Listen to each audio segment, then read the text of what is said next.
Now the third market structure is monopolistic competition. As the name is monopolistic and competition, that in itself makes it very clear that it's the combination of monopoly and perfect competition. Are you understanding? So like monopoly, there is single seller, but like competition, there are large number of sellers. So what is the meaning of this? I'm going to explain now. So monopolistic is a market situation in which there are a large number of firms which sell closely related but differentiated products. That is, there are a large number of firms selling the product, but the product of one firm is different from the other. You can say they are close substitutes of each other. Say for example, if I talk about soap, so I say for example, I am the seller who sells brand of soap like Lux. So I have the monopoly to produce that particular brand of soap, but there are other sellers in the market who are selling a very close substitute of the product which I am selling. Say for example, Vivail, or any other example you can take. Same way, there is a brand of line of toothpastes. Say for example, there are toothpastes like Pepsodent, Oral-B, etc., Colgate, etc. Now we're going to study about the features of monopolistic competition. First feature is large number of buyers and sellers. There are large number of firms selling closely related but not the homogeneous product. Products are not identical, differentiated here. Each firm acts independently and has a limited share of the market. So an individual firm has limited control over the market price. Large number of firms leads to competition in the market. I hope I'm clear with this point. It's easy point. Next, and the distinct feature of monopolistic competition is product differentiation. Now, what is product differentiation? It refers to differentiating the product on the basis of brand, size, color, shape, etc. The product of a firm is close but not the perfect substitute of the other firms. Now, what is the implication of this? If close substitutes are available in the market, what is the implication?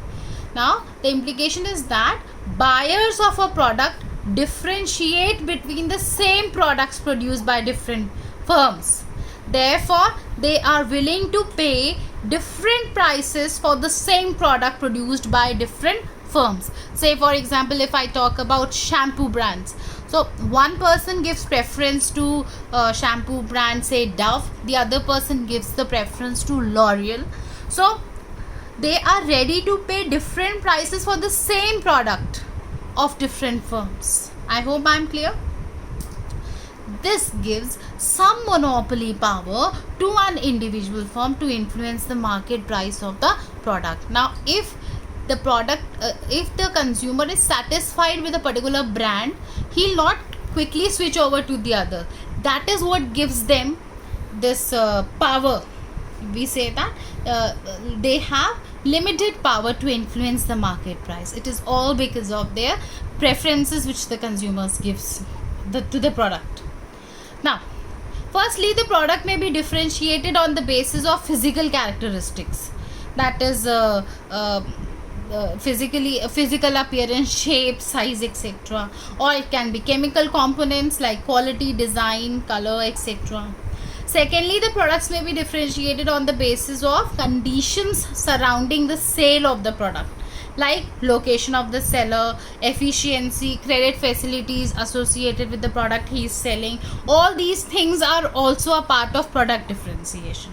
So under monopolistic competition, there is monopoly of the brand, but competition from the rival sellers selling close substitutes of the product also exist. Now, after this feature, we have the third feature with us, that is freedom of entry and exit. Free entry and free exit, you can say. Now, there are no restrictions on the entry of new firms. if that is they are free to produce the close substitutes of the product already available in the market with a different brand name. Similarly, there is no restrictions on the firms deciding to leave the industry. So what does it imply? That in long run firms earn normal profits. Now we say that freedom of entry and exit is there, but like it is there in the case of perfect competition, the same is not here. It's less freedom of entry and exist in monopolistic competition. Now, selling cost. Selling cost refers to the expenses incurred on marketing, sales, promotion and advertisement of the product. Such costs are incurred to persuade the buyers to buy a particular brand of the product in preference to the competitor's brand. Due to this reason, selling cost constitute a substantial part of the total cost under monopolistic competition. They cannot ignore the selling cost. They have to incur it. They have to introduce their product in the market and prove that or have to give the information to the buyer that how and why is their product different from the other. Then only the consumers will be aware of the qualities of their product. So this cost they have to incur. Next feature is non-price competition. Non-price competition refers to competing with other firms by offering free gifts, making favorable credit terms, etc., without changing the prices of the own products. Now you might have seen that with a packet of detergent bucket is free, like it comes in the offer, and various other offers are also available. In a way, people get influenced through this non-price competition. They do not the sellers do not change the price of the product, but they associate something along with their offer something along with their product, in a way attract the consumers. Firms under monopolistic competition compete in a number of ways to attract customers. They use both price and non-price competition to promote their sales. The last feature is independent price policy. A firm under monopolistic competition is neither a price taker nor a price maker. However, by producing a unique product or establishing a particular reputation, each firm gets the partial control over price of the product. Now, so it can be said that the firm under monopolistic competition is the price maker for its own product. It's not the price maker for all the other products, but it's the price maker of its product. Partial control it has.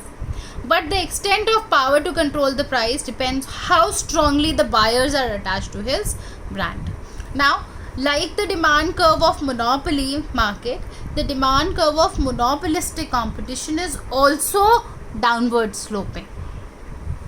So it's here, demand curve is downward sloping as the firm can sell more output only by reducing the price of its product. Now, if we compare the downward sloping curve, demand curves of monopoly and monopolistic competition, then again on the basis of elasticity, there is a difference, that the demand curve for monopoly market is less elastic, you can say, as compared to the demand curve of monopolistic competition.